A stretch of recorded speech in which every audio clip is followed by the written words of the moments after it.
यंदा काहीसा उशिरानं दाखल झालेला पाऊस जुलै महिन्यात चांगलाच बरसला, पण सध्या महाराष्ट्रात पावसानं काहीसा ब्रेक घेतला. मात्र जम्मू काश्मीरमध्ये मुसळधार पावसानं कहर केला. सतत कोसळणाऱ्या या पावसानं सध्या काश्मीर खोऱ्यामध्ये कशी परिस्थिती ओढावली आहे याचा आढावा घेणारा हा रिपोर्ट पाहूया.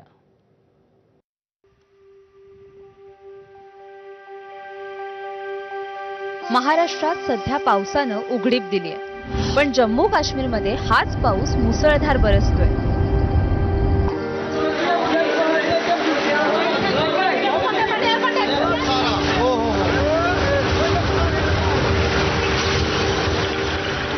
जम्मू काश्मीरमध्ये मुसळधार पावसामुळे पूंछ भागात पूरस्थिती निर्माण झाली.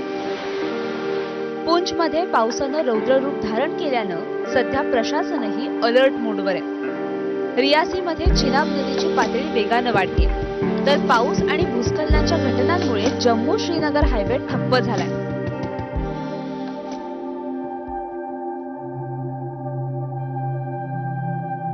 गंगरू भागात झालेल्या भूस्खलनानंतर हायवेवर आलेला माती आणि दगडांचा ढिगारा बाजूला करण्याचं काम सुरू आहे. दुसरीकडे श्रीनगरमध्ये होत असलेल्या मुसळधार पावसामुळे झेलम नदीनंही पात्र सोडलंय.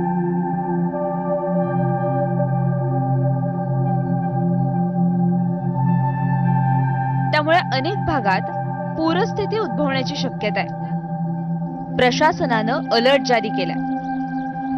मुसळधार पाऊस, भूस्खलन आणि त्यामुळे नद्यांना आलेला पूर यामुळे जम्मू काश्मीरमध्ये जनजीवन विस्कळीत झालंय.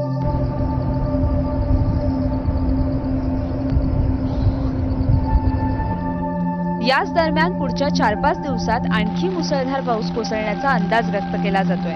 त्यामुळे जम्मू काश्मीरमध्ये सध्या आणीबाणीची परिस्थिती निर्माण झाली आहे. ब्युरो रिपोर्ट, एबीपी माझा. आणि पावसाच्या बातम्यांनंतर आता इतर काही बातम्यांचा आढावा घेऊया. बातमी आहे बारामतीतून. बारामती तालुक्यातल्या सुपेमध्ये 2 सख्ख्या भावांवर घरी परत